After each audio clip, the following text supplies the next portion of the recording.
I'm out here tripping. Like, that's why I say some of these kids don't know what real beef is. Beef is when you can't sleep, when you can't eat, when you can't come outside to throw your trash away without that Tyler Hero on you.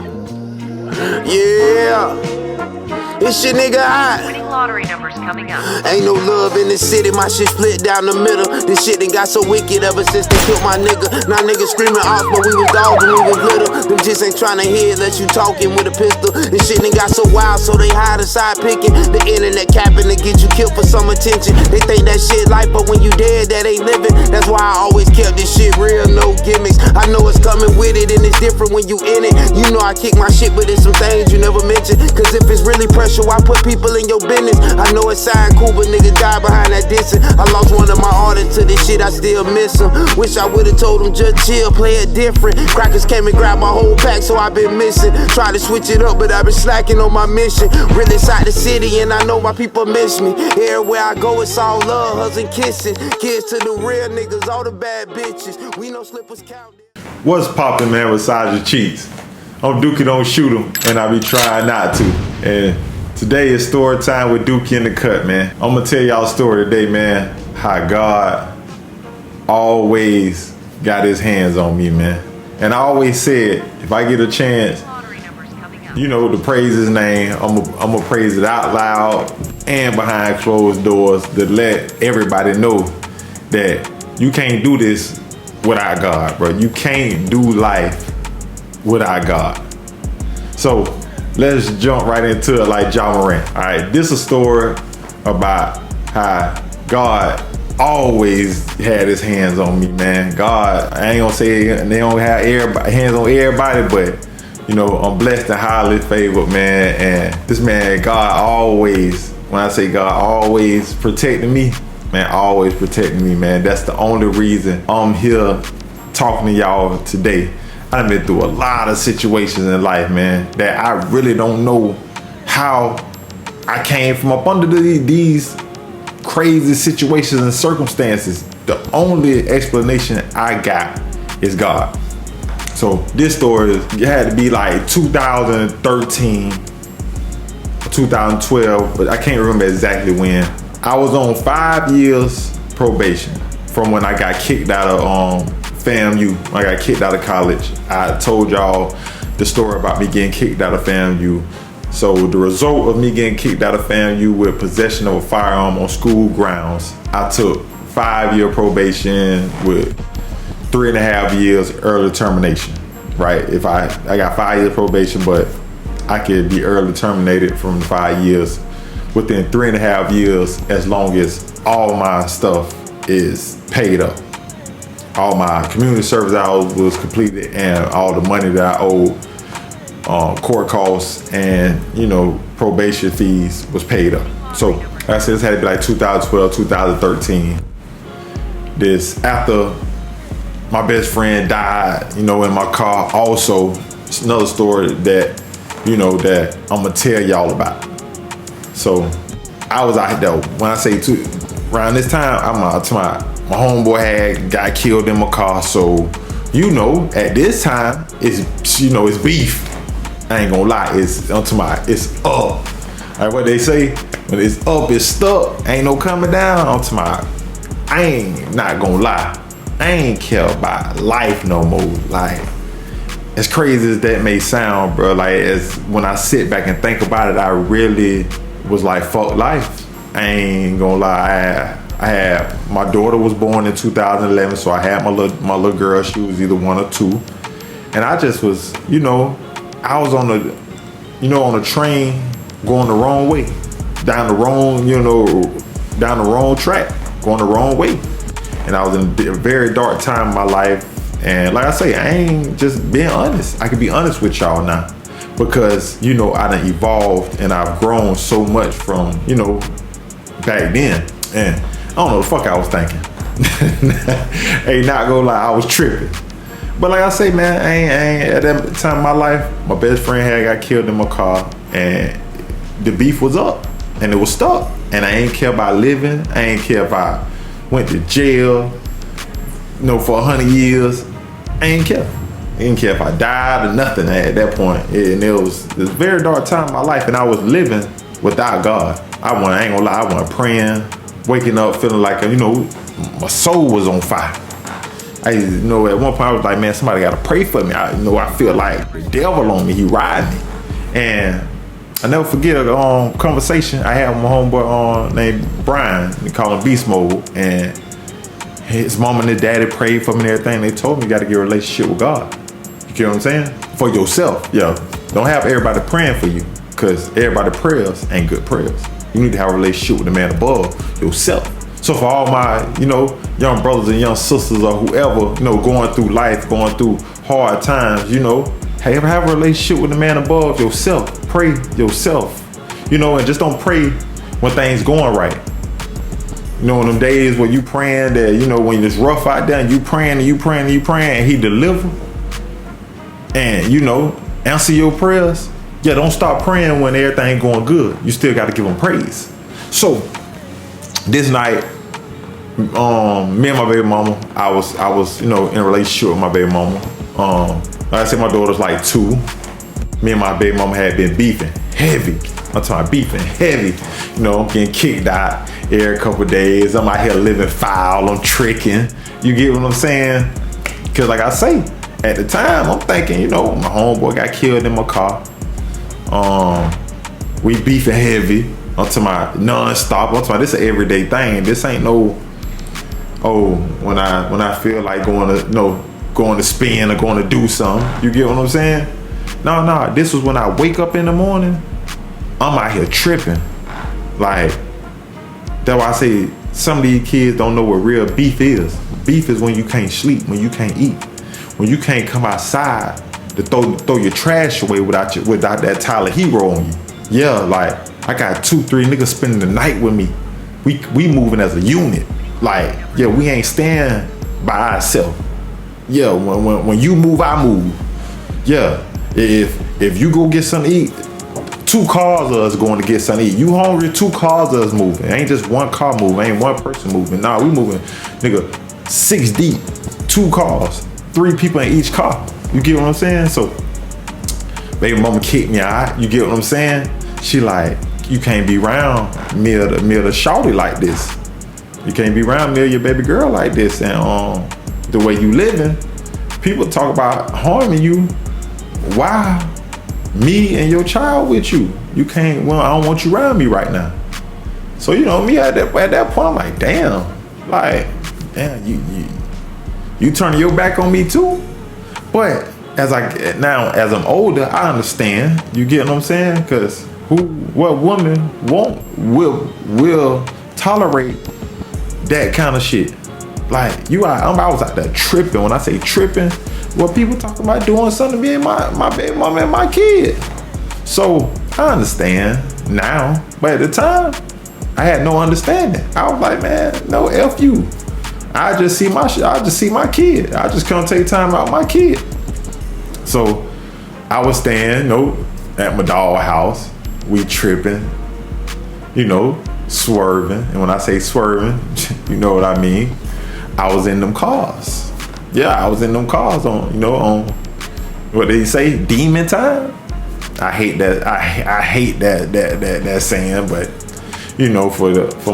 for my people who would understand what that is, they just be like, we on demon time. Yeah, so back then I was on demon time in them cars, and that's something that I'm talking to y'all about, because that's something that I'm not proud of. That's really something that I'm not proud of. And like I say before in one of my other videos, that everybody is dealt a different hand in life.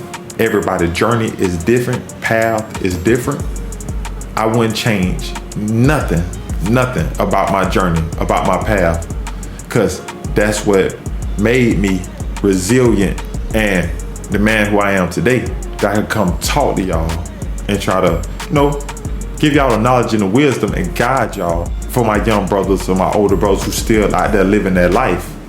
That, that's not the only way to solve your problems, by getting in them cars and getting on demon time and catching you a hat or a body or You get what I'm saying? That's not the only way, my brothers. I'm just, this ain't nothing that, this experience that I'm telling y'all that I done been through those things and lost a lot of homeboys. And you get what I'm saying? So I'm ranting. I'm sorry. Let's go back. Let's go ahead. So like I say, this night I finally come home after 2 weeks. So yeah, I'm talking about I ain't been home in 2 weeks. Listen, I had my house. I was on probation. Myself on 5 years probation, terminated in 3.5 years. I hadn't been on papers for like 3.5 years already. So I had my first address was, I used to keep my probation address at my mama's house in Lake Worth. It's a Lake Worth office. So Lake Worth and West Palm Beach, they polices are different, and they probation offices are not connected. So I was doing all my dirt in the streets. I'm from West Palm, so all my dirt I was doing was in West Palm. So I could have my probation address, my mama house. So it won't interfere with each other. When I tell y'all, I had just within those 2 weeks of me being there, when I first got kicked out, I switched my address to my baby mama house. So after I switched my address to my baby mama house, me and my baby mama going through it, I got kicked out. So I was out the house for like 2 weeks. I finally come back. Boom. Bro, the night I come home, I had on this trench coat. I remember I had on this trench coat. Boom. Now I haven't been home in 2 weeks. I come to the house. Boom. Where I stayed at, it was some condos. It was some condos. It was on 2 buildings. Some condos, parking lot. You had to have a pass to open the gate. You had to have a key to unlock the gate to get inside the building. So, boom. I don't feel nobody follow me, no nothing. You get what I'm saying? I go ahead, when I leave the club, I go to the house. It's like 4 a.m, right? Boom. I get in the house, take my jacket off. Boom. My baby mama and my daughter in the guest room. So when I come in the house, I go in the guest room, take off my clothes, jump in the shower. Boom. By the time I get out the shower, baby mama and took my daughter in our room. So I go in our room. Swear to y'all, man, by 5:30 in the morning, here, knock at the door. Boom, boom, boom, boom, boom, boom, boom, boom. I'm like, so my baby mama jump up like, what the fuck this is banging on our door? I say, baby mama, don't open the door. I'm like, baby mama, I don't hear nothing. And I put my clothes on, and how the hallway set up. The hallway, you had to go out and then bust a left to the door. But right across from our room it was a 3-bedroom. It was the guest room. So I go to the guest room, bro. When I peek out the blinds, bro, it's police officers lined up all the way on the wall. I say, fuck, it's over with, fuck it. So I'm like, hey, BM. All I hear is the police officer say, Mr. Williams, man, come out with your hands up. I say, man, listen, man, I got my baby in here, man. Don't y'all come in here with this bullshit. My baby in here. So, like, come out with your hands up. We ain't gonna hurt the baby. I'm like, man, listen, my baby in here, man. She ain't number like 1 or 2 years old. She laying in the bed. So I come out, no shirt on, no nothing, hands up, boom. You know what I'm saying? They come and they rush in the room. I'm like, man, my baby on the bed. Man, the police all the time, I don't see no baby. I'm like, listen, bro, my baby's on that motherfucking bed. So they end up bringing my baby to my baby mama. Boom. All I hear is a scream. When they go to search, I hear them scream out, oh, I forgot what code it was, but basically it was gun. Oh, Lord. So now they like, oh yeah, you going in. Yeah, you already violated probation. Now we got you on a gun charge. I'm like, how I violated probation? They're like, oh yeah, you on the paperwork for that's why we came. Cause you on the paperwork of violation of probation. I'm like, bro, well y'all got me on the wrong paperwork. Y'all, I ain't never violated probation. All my money paid up. All my community service hours done. I say my PO just won't let me off off on probation. I say, but I know what it is. Y'all want to hang me. That's what's going on. So I end up going to the county, going to Palm Beach County Jail. I sat in the Palm Beach County Jail for like 60 days. I think it's 90 days, but I was on probation in Tallahassee. So I have to go see the judge in Tallahassee because that's where my probation, started at. So I got to go see the judge. So I think Tallahassee got 90 days to come pick you up or something like that. Or they could choose not to come pick you up. Man, I sat in Palm Beach County, dog, for I want to say the day before the 90-day mark, them people extradited me. So I went, they were going to extradite me to Tallahassee, but first I had to go to Fort Lauderdale. I had to go to Lauderdale, County. That thing is a jail called the County, the county jail. The worst fucking jail I'd never been to. I never want to get locked up in Broward County ever again. Worst fucking jail I ever been to. They had like four men to the cell. Nigga, I was sleeping by the shitter, which is the toilet. I'm sitting sleeping by the toilet. I was like, listen, bro, this ain't it. Nigga, they waking a nigga up in peanut butter and jelly sandwiches. You gotta massage the motherfucker peanut butter and jelly sandwiches 4 a.m. That bitch so hard. You hear me? I'm like, damn, man, this some bullshit, dog. They done violated my probation. I ain't did shit, bro. I know I ain't violated. They just want to, like I said, I was doing a lot of shit in the streets that I ain't proud of. You get what I'm saying? So they really were just trying to get me off the streets. Trying to get any reason to get my ass, behind the bars. So I sat down there on Broward, and they took me out the holding cell, and they had me in it was a 1-man cell. It was on like 1, 2, 3. I think it was on like 6 or 8 cells in that pod. It was 1 man to each cell. 23-hour lockdown. Man, I thought I was gonna go motherfucking crazy. 23-hour lockdown. You had an hour to eat, watch TV, and get on the phone. Bro, I was in that motherfucker for like 40 days. 23-hour lockdown, bro. I thought I was gonna go crazy. I ain't gonna lie. Boy, I say, bitch, I was calling my brother, boy, y'all gotta get me out of this bitch, boy. You heard me? Y'all got to get me out of this motherfucker. I'll tell my mama, my brother, I was like, bitch, listen, I ain't never gonna get fucked up in Broward. I don't give a fuck what a bitch say. Broward County, I ain't never gotta worry about me coming through Broward getting fucked up. Bitch, if I'm gonna be on 23-hour lockdown, I ain't never coming through this bitch. I don't know what they had me on up under, but bitch, that ain't it.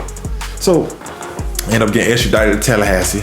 Boom, went to Tallahassee. When I went to Tallahassee, I sat up there for like another 60 days before I even saw a judge. So end up going to court. When I end up going to court, man, my lawyer, I'm pretty sure his name was Dean. Great lawyer, man. I ain't gonna lie, he was a great fucking lawyer. End up getting me off. They dismissed the gun charge because I think you only could, what they were saying was they only could, what was my living quarters. So the only living quarters I had at that apartment, because the apartment wasn't in my name, was the room where my clothes reside in the master bedroom. So it was nothing in the master bedroom, that they could charge me with anything. I ended up, beating the gun charge, and they had me on the wrong fucking paperwork of violation of probation. Like I told y'all before, I had never violated. So they could just came and pick me up on violation of probation, and I had never violated. So I end up, when I went to court, they threw that charge out, and they terminated me. That's how I ended up getting off probation, because I already did 3.5 years. I had my money paid up, and I had my community service hours done. So they end up terminating my probation, and I wasn't charged with anything.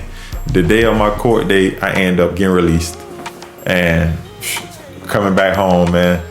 And after that, I ain't gonna lie, it was a wake up call, but I still didn't stop doing the bullshit that I was doing, because it was up, and it's like I wasn't mature enough, and I went through a lot of more shit that God kept saving me out of, and I'm gonna tell y'all about that another time.